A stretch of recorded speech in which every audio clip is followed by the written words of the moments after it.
Hi, this is Josh Marshall, and this is the Josh Marshall Podcast. We got a bunch of breaking news over the last 24 hours and even in the last hour or so. We have a new civil lawsuit by the Attorney General of New York State against Donald Trump, sort of the ongoing issue he's had with Attorney General Tish James. We also have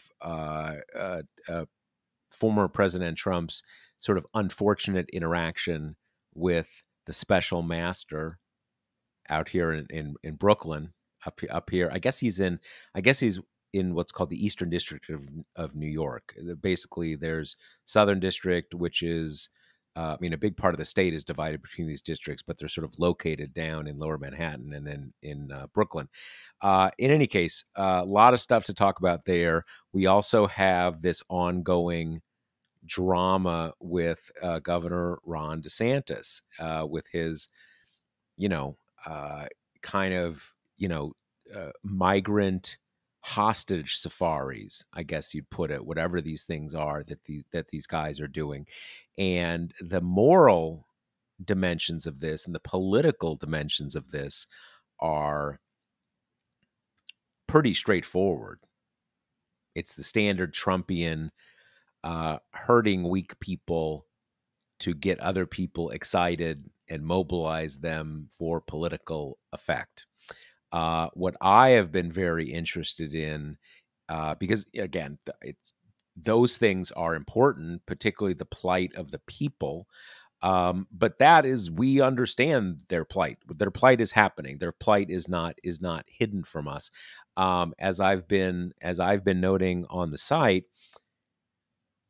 this whole operation is just screaming lie, lie, lie.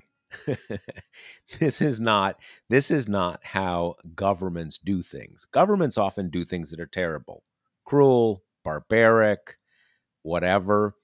They don't have people recruiting immigrants for flights to snazzy vacation islands with business cards with one name on them. That's not how it works. Something is up here. And one of the reasons you can tell it's up is that DeSantis is happy to go out there before the cameras and say, I'm proud I did this. The immigrants aren't going to push me around. They're not going to overwhelm our state of Florida, all this kind of stuff. But when people say like, okay, can you explain where you got the money to do this? Since you don't actually have money, you can legally, they appropriated money that he can use to ship migrants out of Florida to other places. They don't have it for going to Texas and shipping migrants out of Texas to Martha's Vineyard. It's actually pretty different.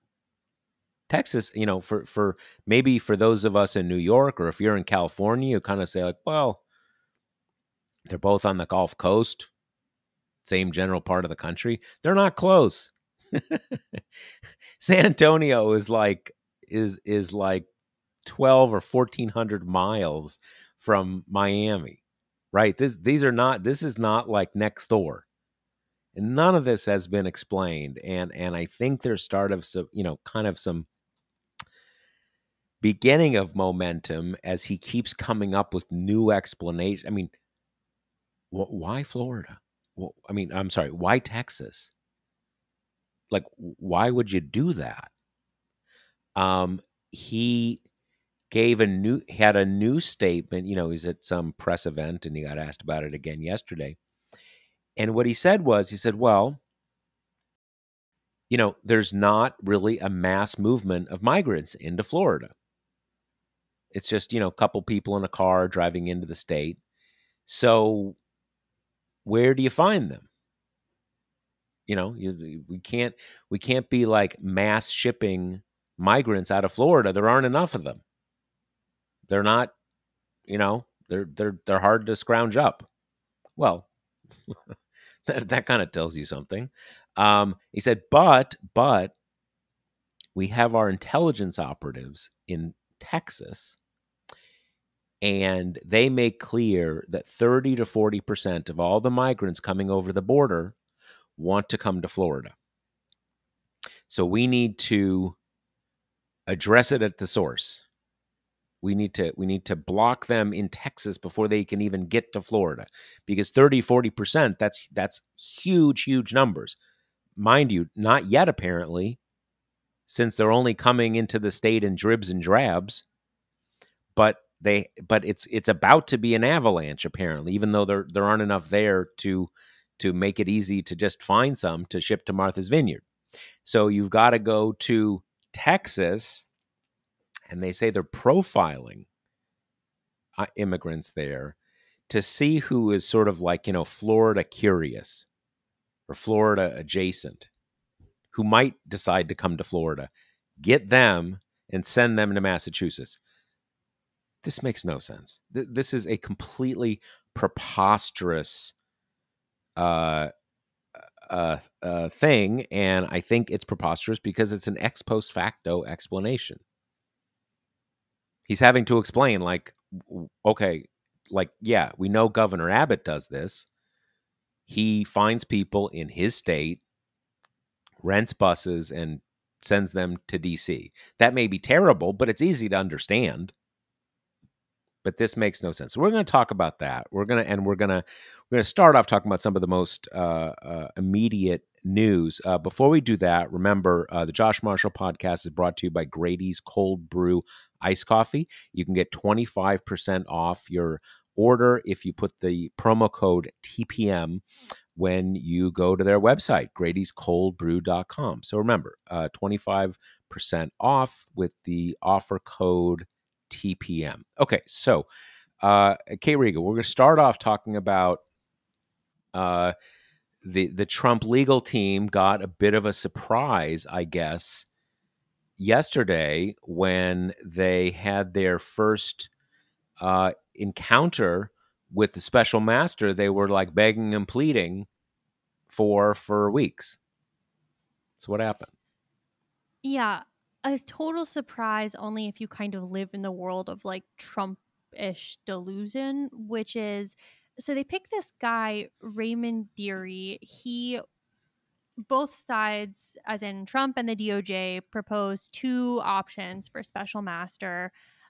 Dearie was one of Trump's, and the DOJ agreed to it because this is a guy who, I think he's on senior status now, so he's kind of having a reduced workload, but has been around for a long time and is kind of, straight shooter. Defense and prosecutors like him. He's just kind of considered to be fair, by the book kind of a fellow, which in the first place kind of makes you question why Team Trump selected him. And I think the only real nugget we've gotten is this Axios piece that was attributed to two kind of anonymous people in Trump's inner circle. And the rationale is so weird and contorted. It's basically that Dearie worked in the FISA courts for a long time and was involved in, greenlighting the wiretap of Carter Page. But these Trump people have like extrapolated that because of that, and because there were, kind of errors in obtaining that surveillance, that Dearie seemingly baselessly has been holding on to like a years long grudge because of that process, which has turned him into an FBI skeptic, which is why he's now a really good choice, because he's going to have some kind of deep seated animosity, towards the FBI and kind of the government in this case. Like that's the only quote unquote evidence we have right now for why they wanted this guy in the first place. And then yesterday in court, they saw what pretty much everybody else who's up to date in the kind of who's who in the judge world already knew, which is this guy is not going to brook this bullshit coming from Team Trump, who's basically trying to like coyly wink at the fact that Trump declassified these documents, but they're not going to put it in writing because that has, stiff penalties attached. So they're trying to skirt this weird line, and then using weird excuses like, well, if we explain, how they're declassified, we might be giving away our legal strategy to the government. To which this guy Dearie was like, you can't do that. That's not how this works. Seemingly, very non amenable to this kind of goofy legal strategizing. Well, and one thing that jumped out at me there was he made the point, which just on the facts is indisputable, which the Trump people were either didn't grasp or trying to work around, where he said, "You're the plaintiff.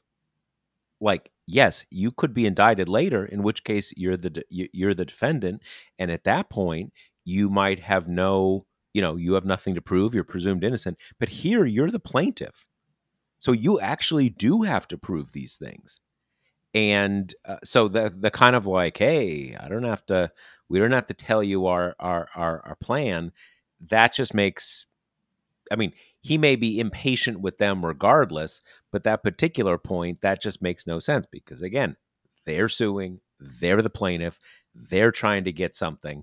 And then, the other on this thing about Carter Page and being an FBI skeptic and all these kind of things, um, there's that phrase, getting high in your own supply, right? Um, the Carter Page thing, I think, in the Trump world, and even in a lot of just the sort of the mainstream news world, unfortunately, you know, Carter Page is seen as I don't know, like the Rosenbergs or something, just like some like, oh, Carter Page, of course, complete scandalous abuse of a citizen's rights, and I think it is debatable, um, substantively, whether the government didn't have very good reason to surveil him, and just what piece of evidence they were relying on to get the FISA warrant, etc. But if you accept the premise, which I think is debatable, that the FBI messed that up. Sure, you might have a judge. I mean, first of all, a judge who was appointed by Ronald Reagan, it's not his first rodeo. He's dealt with a lot of cops, a lot of FBI, a lot of stuff. So he's seen a lot. So the idea that it's going to be a revelation for him, maybe something like that would make someone, give a little less benefit of the doubt to FBI agents or something like that. Maybe, but they seem to think he was going to say classification. Fuck that, man. I remember what happened to Carter Page. I'm not falling for, the things he was saying was basically, among the many things, when they were saying, hey, fine, you say it's classified, but that doesn't mean it's not Donald Trump's property. And he's like, dude, what are you talking about? Like, that makes no sense.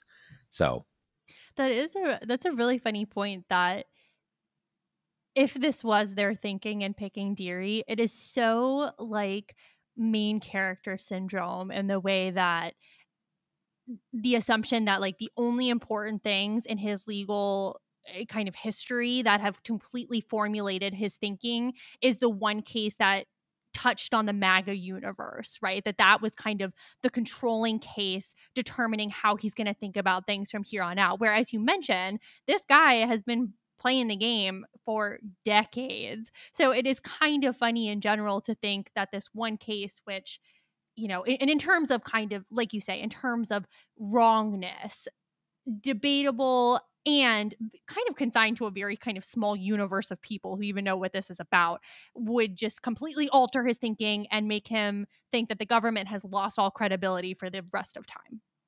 Yeah, it on the one hand, it is so absurd that it makes me wonder whether the Axios story was just BS. Although the Times sort of referenced it, and they referenced it in a way that also seemed to validate it. Sort of like, yeah, this is true. Axios mentioned it first. But on the one hand, since it's sourced just to, people close to Trump or something like that, that it makes me think like, okay, maybe this is just BS. Maybe they're not that ridiculous. Having said that, though, what were they thinking then? Like, why did they choose this person? It doesn't make a great deal of sense. I mean, you'd expect them to, say, Special Master Mike Lindell or Special Master Rudy Giuliani, or at least maybe someone like a Judge Cannon, Mm-hmm. like a down the line Trumper judge that he just nominated, 3 years ago, something like that. I mean, I would hope they know that it's going to be a tall order to find a judge or a special master who is at all where they are on the basic questions about this. But that, at least, you do what you can, right? And that, I think, was, I mean, before this latest round of news, that was kind of the thing where you expected them to be going back and forth, and the Trump people to be asking for someone, maybe not Mike Lindell, but someone really kind of, a ridiculous ask, and then going back and forth and everything. And I think the DOJ saw this guy and were like, it wasn't one of our choices, but he's fine. Right. If you're up for that, great. And am I right about this, that if the two sides couldn't agree on a special master, that it would be left to Cannon to pick one herself? Yeah, it doesn't, I think that is just sort of how they structure it, because ideally, if both sides can agree, that sort of invests that person with, more buy-in, more Mm-hmm, mm-hmm. credibility. But I don't believe the judge is bound by what either of them say. The judge can kind of do anything they want. That is just sort of the process, right? And I guess I'm pretty sure she is not bound by that, but the idea is to um, get people to be realistic enough that they're going to give her four plausible, possibilities. Right, totally. But in terms But of they don't have to strategy agree. here, Yeah. right, wouldn't it have kind of behooved Team Trump to, like you say, pick Giuliani and Mike Lindell, and then have the DOJ be like, well, absolutely not, and then leave it in the capable hands of Judge Cannon to pick someone who, you know, I mean, likelier than not, would pick someone sympathetic to the Trump cause. Yeah, it's yes, yes. It at least, one would think, given the decisions that she has rendered so far, that she would be inclined to give them someone who is a kind of as good as it could get for Right. them. I mean, there are some limitations. I mean, it must be, it's not coincidental that he worked with the FISA court. I mean, we're talking about someone who gets to look at the country's most secret things. So you've got to be like, have clearances like up to your gills, basically. But yeah, so the point is that is as absurd as the Carter Page theory is. Yeah, I'm not sure what other theory there is. And and the thing is that, again, so Ronald Reagan, uh he left office in January 1989, but 1988 was his last year. That's 34 years ago. So this guy's at least been on the bench for 34 years.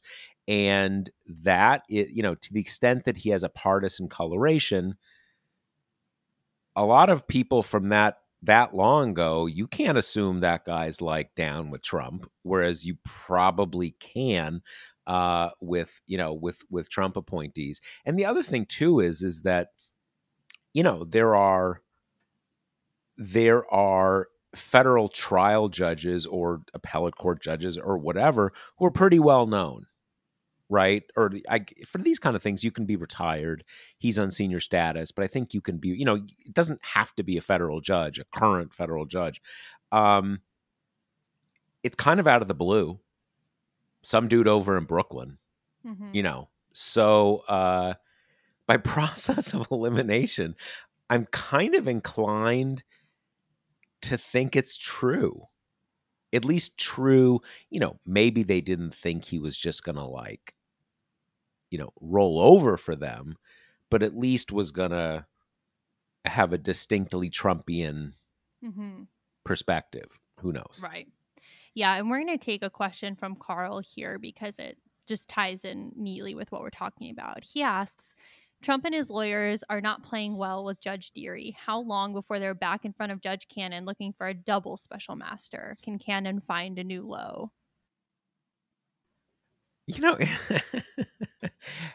her the decisions she's rendered are so just turn everything on its head. They're so bad that it's a little hard for me to um it's hard for me to think you put anything past her. On the other hand,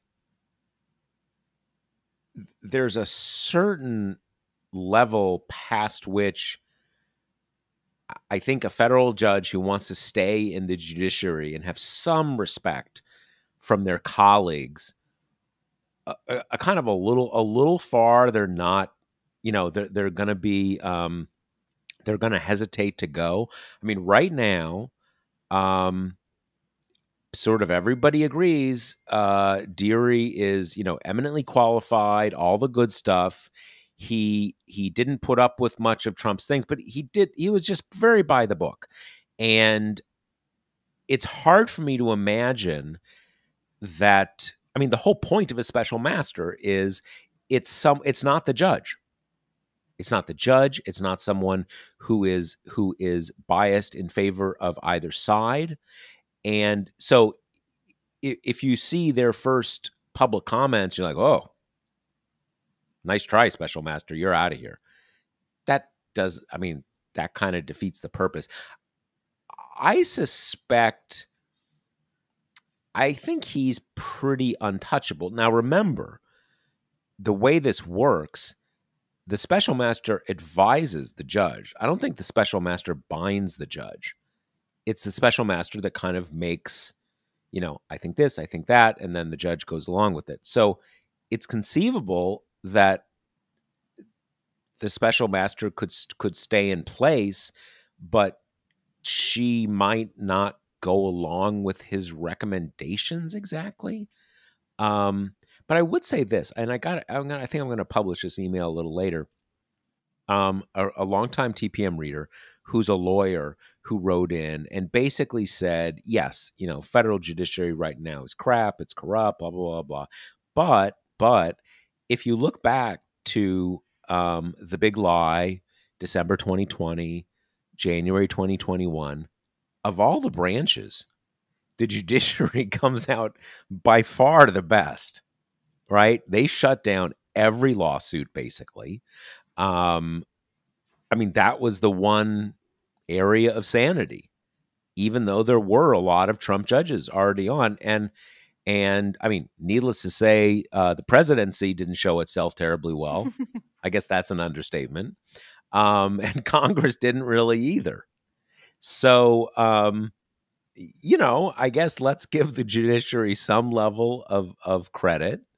And the other point is, and this gets back to something we've talked a lot about in other contexts, that there's corruption and there's corruption in the federal judiciary. There are judges who are maybe pushing the stuff we're going to talk about with Medicaid, Mm-hmm. right? Defanging sort of state regulatory power. They're behind Dobbs. They want to, kind of kill Obamacare. Those are that is laissez-faire, right-wing policy. And they are willing to basically say, yeah, now we're lifetime legislators. We can do what we want. But it's a little different when it comes to, are we going to let Trump off the hook for his criminal conduct? I think a lot of them will say, yeah, yeah, Trump's awesome. But there's a lot of others, and you can kind of see a John Roberts type with this, saying like, yeah, we're going to do all these things, but like, we don't care about Trump. We've already got our 6 seat, our 3 seats. So like, it's too much. Yeah, and we should add before we move on just that there is a kind of parallel track playing out with the Trump doc stuff, which is happening in the 11th Circuit Court of Appeals, where the DOJ has asked for a partial stay of Cannon's order that none of the investigation can proceed kind of while we're wrangling over the special master. So, just another kind of piece to keep our eye on. Well, isn't there, remind me on this. My understanding is that the laws which govern this whole issue, this, classified documents, what your, presidential records, blah, blah, blah, blah, that written into those laws are basically, hey, everything about this has to be, it has to be dealt with in the DC circuit. This is federal government stuff.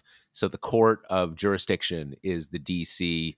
I don't know if it's a trial court in DC or the DC circuit or whatever, but it has to be here. And that basically through this weird set of circumstances where Trump took the stuff to his Florida villa, and then where they went to this, then they filed a suit with Judge Cannon. Somehow they kind of got around that. But really, it's supposed to be up in D.C. And I think people have been sort of asking the question of like, when are they just going to say, all right, screw this. This needs to go back to D.C. and kind of do things to kind of wedge it back there. Yeah, that's my understanding as well. Okay, so we have that. And what do we know what's next? I know our colleague Josh was over there in Brooklyn watching this. So what's the next? What are the next things here? Well, part of it is that another kind of blow to Trump yesterday is that Dearie is pushing for a more expedited schedule than Trump wanted. I think October 7th is the date he gave to kind of have everything kind of settled for the most part, which is, important given that that would be before the election if we were to reach some kind of conclusion. I know the Trump team had been pushing for the end of November, coincidentally. Yeah, so we've got that. I'm not 100% sure where we're at in the 11th Circuit. I know that, like we said, the DOJ asked for the partial stay. So, right. Well, there's all these different moving parts clearly right. that line up with different jurisdictions and so on and so forth. Yep.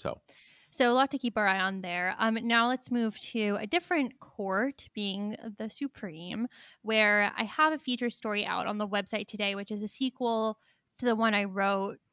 First of all, kind of talking about this case, which basically is giving the right-wing majority the chance to get rid of this pathway to accountability, which is you can sue under this federal statute if you're the beneficiary of a big spending program like Medicaid, which 90 million Americans are on. You can sue under this statute, go to federal court if your state is violating your rights, if they're not complying with what the federal government says they must do to get the funding for this program. This statute has been around since Reconstruction. It has been defined to apply to Medicaid, decades ago. It's one of these cases that's giving the Supreme Court the opportunity to rip up, years and years of precedent if they wish. And it's important because the federal government just doesn't have a lot of tools in its arsenal to force states into compliance. And we've seen there's tons of examples of this before, of states kind of being like, well, we don't really want to expend the money on, poor children as an example. So we're just going to stop providing this service. And these lawsuits are what prevent that from happening largely. So this case is scheduled for oral argument. It's gotten very little attention, but it's potentially really important. And so for the sequel, I talked to this group of activists in Indiana who for the past few months have kind of organized. They've come from all corners of the activism world to basically petition the municipal corporation, who is the one who appealed this case to the Supreme Court, petitioning them to drop the case before the Supreme Court can get its hands on it and do this potentially massive amount of damage to the social safety net kind of writ large. Now, wait, where does is that group the defend? Like, what is that group's role in the case that is bringing this before the court? Right. So they started out as the defendant because this case initially was brought by the family of this guy in a local nursing home, and that then it was a very garden variety kind of Medicaid case. They said his rights were violated, under the Nursing Home Bill of Rights, so they sued under this federal statute, section 1983. Normal, whatever. In the year since, as it's kind of wended through the courts, now this municipal corporation in Indiana, kind of backed by Todd Rokita, their super kind of right-wing AG and all this, have said, let's not make it just about that. Let's also offer up this court an opportunity to do kind of profound damage to the way that they brought the lawsuit in the first place. So it's kind of eclipsed, the alleged suffering of this guy and now just become a vehicle to do a lot more, which, isn't a rarity in this time. We've kind of seen this again and again ever since the court became so right wing that what started as kind of like normal lawsuits, groups will take advantage of that to say, what, let's actually use this as a pathway to do even more. I mean, you could argue that the 15-week gestational ban out of Mississippi was just that, a garden Right. variety abortion ban that they were like, what, let's actually use this to get rid of Roe whole hog. So I guess the idea is that you have injured individual or Mm-hmm. mistreated individual sues local city or the kind of the quasi-governmental healthcare Right. nursing home place somewhere, Mm-hmm. and so they're the defendant. They don't think they did anything wrong, so they don't want to have to pay more or pay damages or whatever, something like that. And so the case is evolving, but I guess these activists are kind of want to go back to those people now and say, you disagree over this particular case, but what we're talking about here is like undermining the whole social services sort of ecosystem. Mm-hmm. And presumably you're in the social services ecosystem because you believe in social services, so don't do this. Now, That's exactly right. are they it's funny, this supreme, I don't know specific examples or the technicalities of specific examples, and I'm not aware of anything precisely like this, but I know that this court has done stuff where maybe the plaintiff drops out or it turns out that it's moot. Wasn't there one? There was one of the recent cases. God, I can't remember. It was one of the big ones, and basically, the in any of these cases, you need a harm. So you sue Mm-hmm. because of the harm, and then that goes through the appellate process because the underlying law, blah blah blah blah blah. Okay, and in one of these cases, like the harm hadn't happened, and so normally you'd say like there's nothing to talk about yet until the harm happens, and the court just said, the harm might happen, so let's try to get ahead of it, which is just Mm-hmm. which is totally runs askance of everything that judicial review is supposed to be about, because the big break on judicial overreach is supposed to be you can't just come in and say, hey, this, someone's got to bring you a case. You got to have something. And so there was one of these cases where they kind of didn't have anything, and they said, it's good to be the Mm-hmm. king, it's good to be the Supreme Court. So would it change it, or I guess maybe it would at least knock it off the rails for a term or something, or Right. something Yeah. like that? So I talked to kind of an expert in federal courts about whether what the activists were trying to do would work. If they could get, it's called the Health and Hospital Corporation, if they could get HHC to kind of drop the case, would that be enough? Or could you have some like the Todd Rokita kind of step in and be like, well, I'll take it now? answer is you can't really have someone do that step in stuff on a private case like that. The cases where we've seen this happen are kind of the well documented ones where you've got, say, the abortion case out of Kentucky where the AG wanted to enforce an abortion ban and the Democratic governor was like, well, we don't want to enforce it. And that's a different matter. In this one, if either they under it's called court 46, which is when both sides kind of agree we're going to just dismiss this case, and here's the fine print, here's the money, whatnot, here's our agreement, and then it's dropped, or they can reach a settlement, and again the court just can't get its hands on it. So of course now the caveat to this is there's another case that is about the same question that's kind of languishing in the post circuit court world. It's actually about abortion, but centers the 1983 actions that experts were surprised the Supreme Court didn't take up in the first place, because that one actually entails a circuit split on the specifics of the question, whereas this one doesn't. So there's always a chance, even if the activists are successful here and get this case dropped, the court can be like, well, fine, we're going to pick this one up instead and do the damage we want to do. But what's kind of specifically interesting about this effort now to get them to drop the case is, like you say, the board members of this HHC, I mean, it's got a disability rights lawyer on it and a doctor. Like, these are generally people who are in the game because they kind of care about, nursing home, long-term health, like that kind of stuff. And then what's even more interesting is that they're municipally owned. And this is in Marion County, which is where Indianapolis is, one of the very few super Democratic strongholds in Indiana. So the activists have kind of been going to the city county council to be like, you're our homies, right? Like, you're the Democrats. Can you kind of push these guys to drop the case? And at first, I think the impression was really they don't understand the ramifications, right? And the HHC CEO has kind of been framing this as, this is just to help us avoid frivolous lawsuits. It's no big deal, kind of don't worry about it. But the activists just run into a brick wall with the HHC, getting no responses, to the point that the HHC kind of took away the email portal to contact them after activists started writing in. And then you haven't had much more from this Democratic city council either.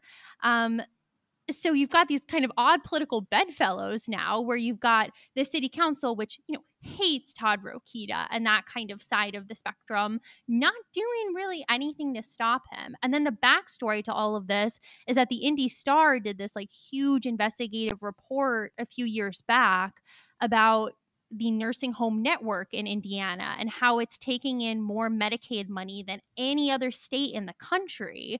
But the nursing homes are like pretty shitty, and people kind of got fired for that, and there still hasn't really been a big come to Jesus after that reporting, other than kind of some sacrificial lambs of people who are at the top of this. But there's just a lingering feeling that there's some shadiness, some questions about where's all this money going to, that kind of is in the background of a case where you'd expect Democrats, once they realize what the case is about, to be very outspoken against it, and that's just not happening.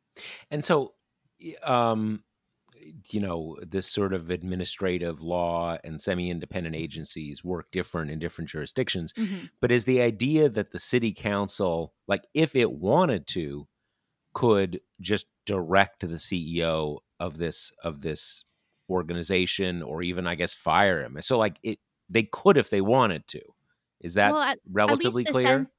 At least the sense is the city council is directly in charge of appointing a few people to the board. So the sense is they would at least have pretty significant sway over the people that they appoint. And then the mayor's got another 2 or 3 appointees. And he's also, a Democrat, the mayor of Indianapolis. And you would only need a majority on the board to drop the case. So it's kind of like, if Democrats cared, they probably could push their appointees to drop the case, because you don't get the sense that these appointees are like, nah, man, I want to ravage the social safety net. That's what I'm here for.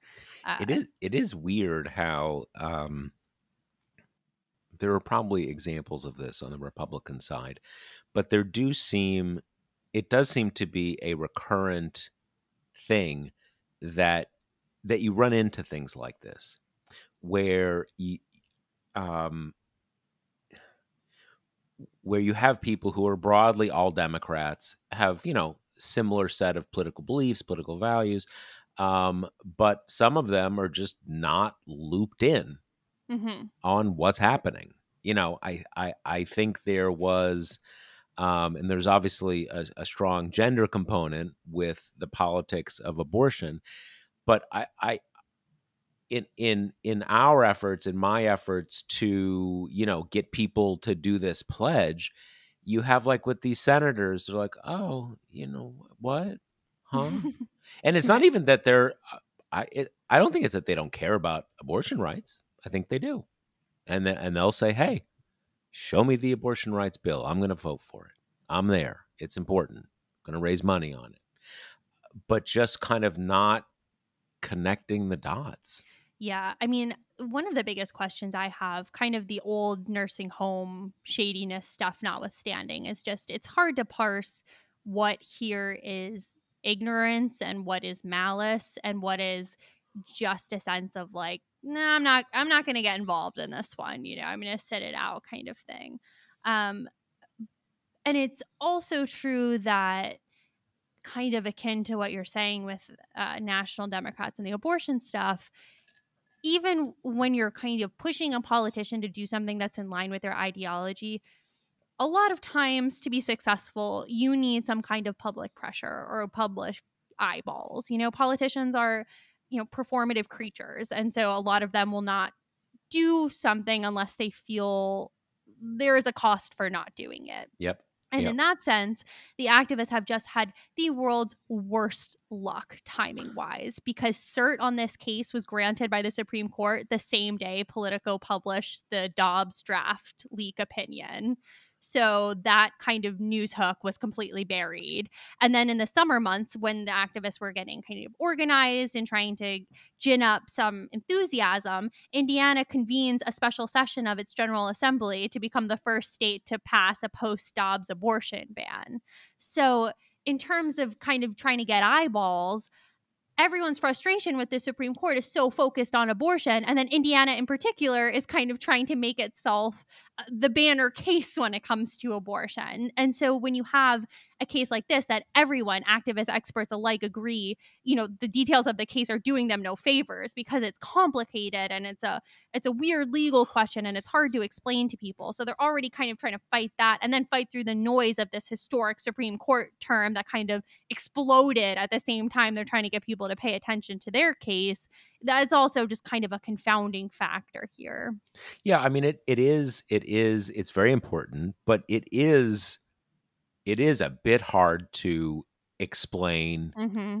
why it's important, kind of even what the deal is exactly. Like, what? Like, it's about suing. And I mean, as you've explained to me, that um because of these sort of weird particulars about these programs that are administered by states but largely funded by the federal government, that the federal government, kind of cuts a big check for Medicaid to a state. And what if the state says, all right, we're buying burgers for the football team with it? Right. It just does something totally absurd. And as I think you explained to me, that, yeah, the government can just say, okay, fine, we're not giving you the money anymore.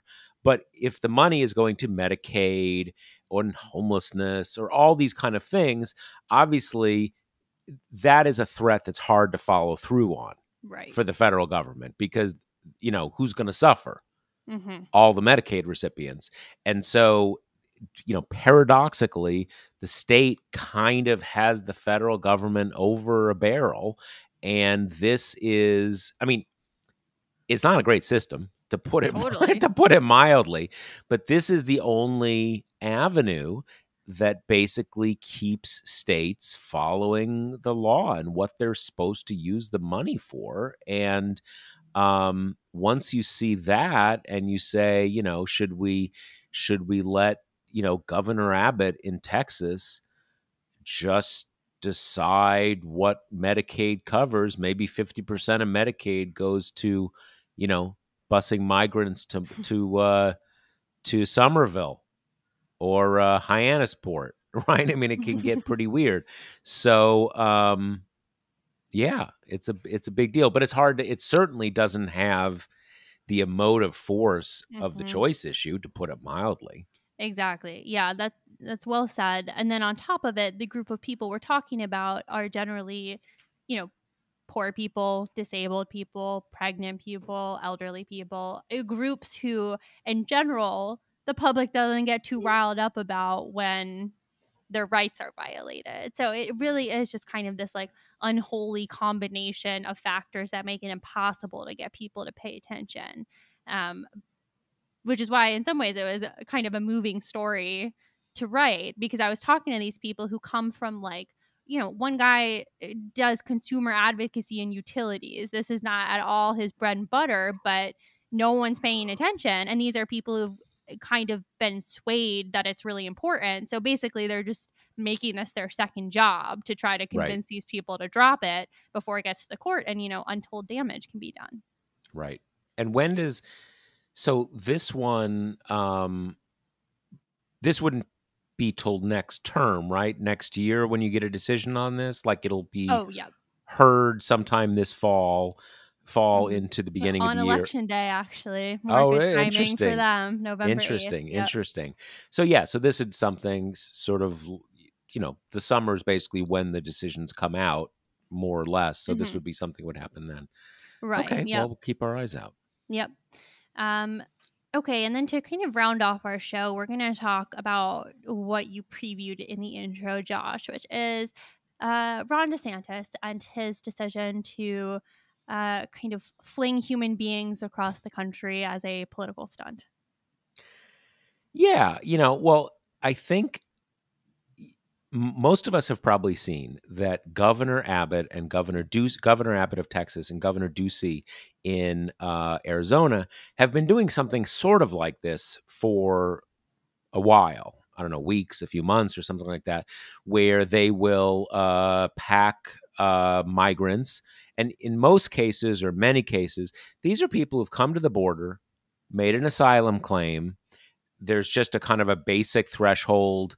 I feel like I'm in danger in my country of origin, unless you're coming from like Liechtenstein, right?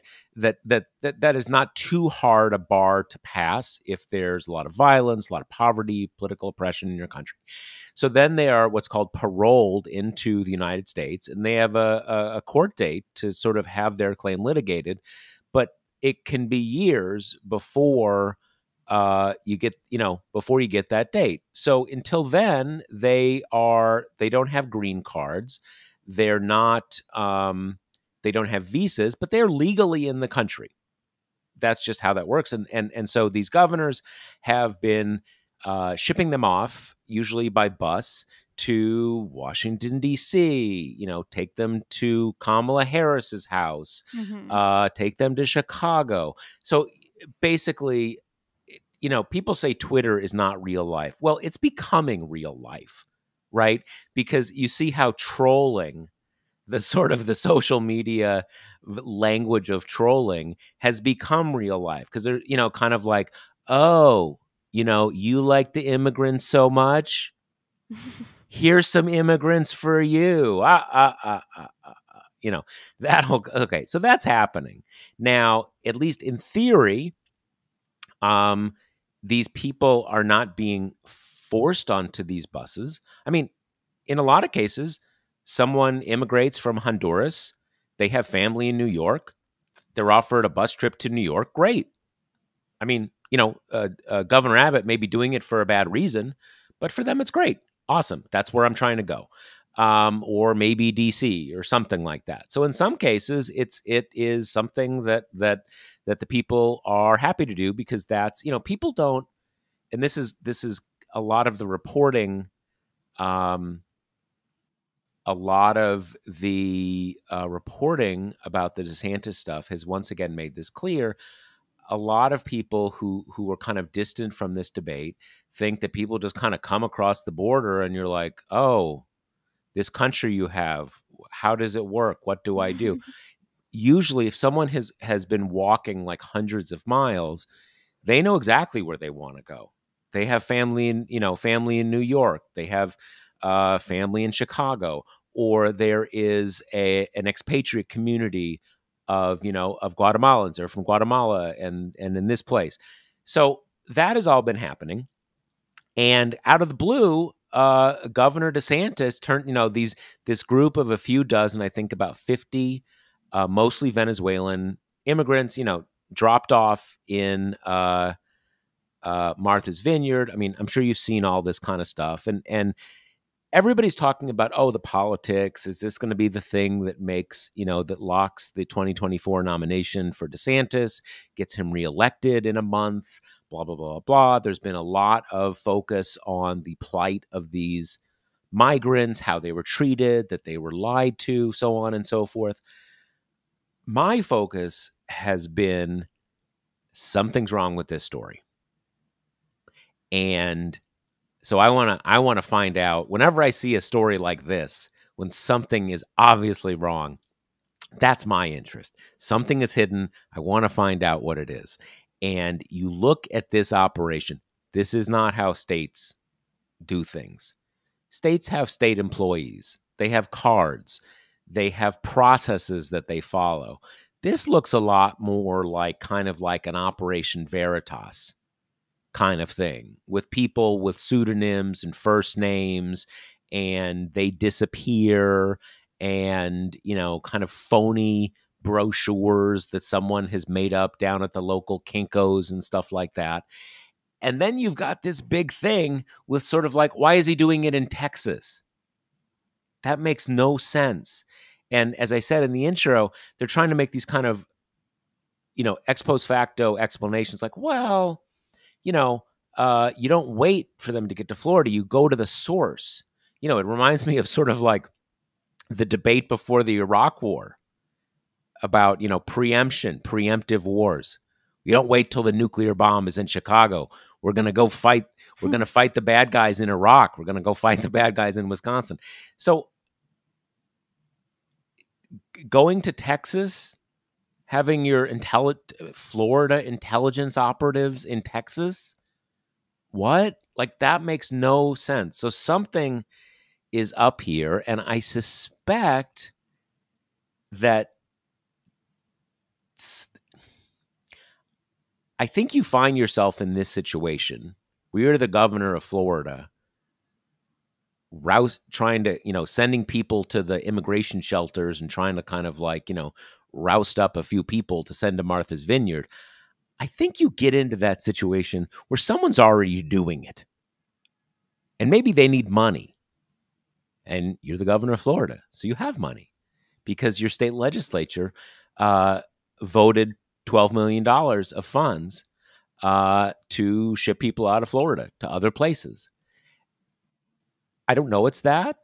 I know that he's let some little clues slip out where he said, well, the people we contracted with. Well, oh, okay. That's interesting. So did you hire just random people? This Perla, the woman who kind of recruited them, is it random people? Is it some government, kind of government services corporation, a kind of a government contractor? Is it like an activist organization? Is it some anti-immigrant group? Something is going on here, and he won't say. And that to me is what I'm interested in, because I think he was lying about what happened. I mean, not lying probably in the sense of like, I mean, he's trying to take credit for something terrible, but how it happened, I'm pretty confident is not how he said. And I think that's why each day he comes up with a more outlandish explanation of what on earth they were doing.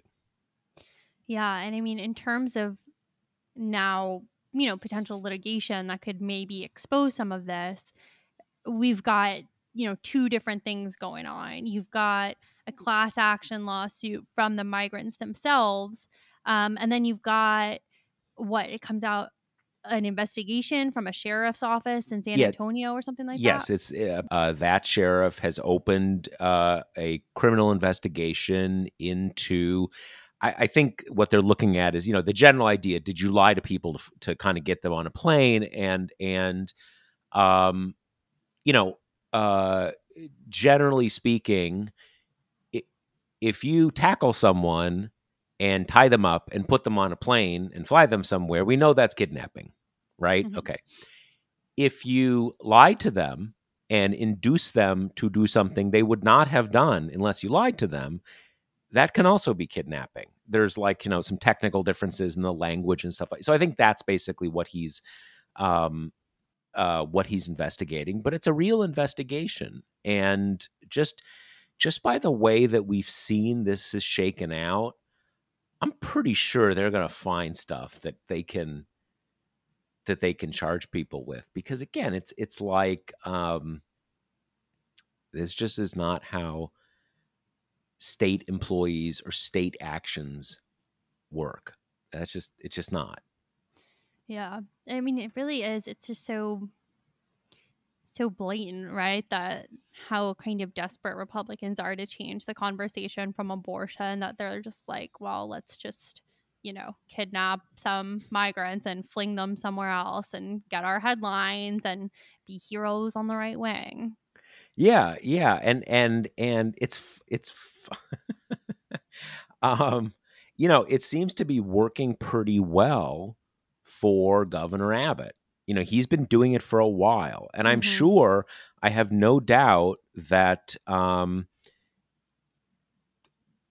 if you look, I'm sure they have state records for, we paid Joe's bus service to do 100 runs of 10 buses over the last 3 months, and this is it's a budgeting thing.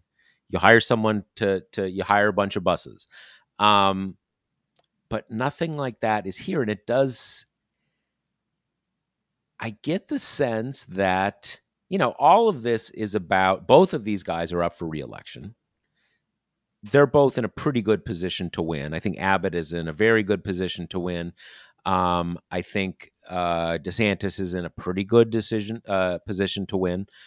But especially for DeSantis, who seems to be the one with real presidential ambitions, obviously, if he loses, that's going to really knock the legs out of his presidential momentum. But if he wins by 2 points, that's not great either. The sort of the dynamics of how these things work is, someone like him wants to say, I just won Florida by 15 points. A Republican has to win Florida. So I've got Florida in my pocket. So pick me. So barely winning, you say so he needs to win by a lot. And I think he felt like Abbott and maybe Ducey were kind of stealing his thunder a little. Mm-hmm. That he wasn't, kicking enough immigrant butt, or sort of owning enough lib butt or something, and there's even this thing, I think Media Matters flagged this first, that I guess sometime in late July, there was a Tucker Carlson segment about Martha's Vineyard, about, shouldn't we send some to Martha's Vineyard? Nah, nah, nah, neener, and all that kind of stuff. And apparently that was the origin of this. That DeSantis is like, oh my God, I got to own this one, man. The market is hot for Run Martha's time, Vineyard baby. rice. Yeah. Yeah, totally. So, and there's even, one other thing, the congressman whose name escapes me at the moment, but the congressman who represents Martha's Vineyard, and just to be clear, I mean, Martha's Vineyard is a reasonably, I mean, as Atlantic islands go, it's reasonably large, but it's not a lot of people. So it's not like Martha's Vineyard has a member of Congress, but the one that is the member of Congress who covers that said that there was like a DeSantis camera crew on the plane and that they then gave the video to Tucker Carlson's show. So, you know, uh, certainly people in the politicians of the Trump mold often aren't particularly focused on what's campaign, what's government. But like, was it a government photographer? Was it a state of Florida video guy, or was it like someone from like the DeSantis campaign? Because if it is, that's not okay.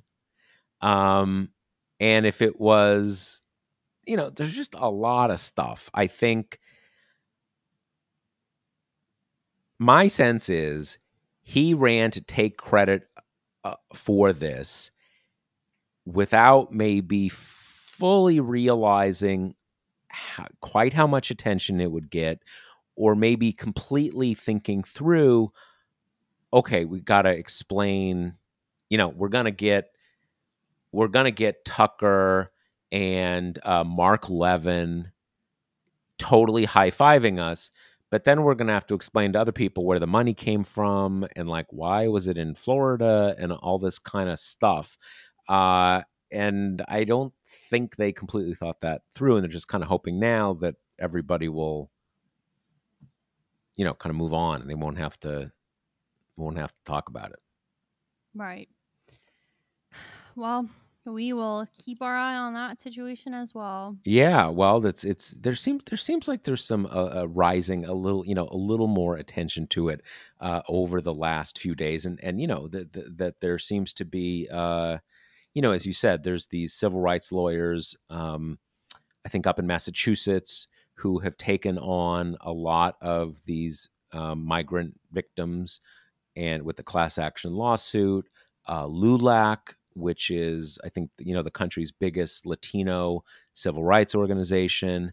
They're looking into it. They have a team down in San Antonio, kind of canvassing, looking for this woman Perla to figure out who she is. And then you've got the sheriff. Probably one of the first times in recent TPM history when a sheriff has done a non-bad thing. It's sort of a doctrine of ours. Sheriffs are either make no news or do bad things. That's like what sheriffs do. They're always bad, right? Always, always, always, always. But in this case, possibly an exception. So remember, the Josh Marshall podcast is brought to you by Grady's Cold Brew Iced Coffee. You can get 25% off your not just your first order, any order, if you go to Grady'sColdBrew.com and use the offer code TPM. All right. Cool. See you next week. Later. The Josh Marshall podcast is hosted by me, TPM reporter Kate Riga, and TPM founder, editor-in-chief Josh Marshall. The show is produced by Jackie Wilhelm. Thanks to Why Not Jansfeld for our podcast theme song, and thanks to all our TPM members who make this possible. Rate and review us on Apple Podcasts, and subscribe wherever you listen.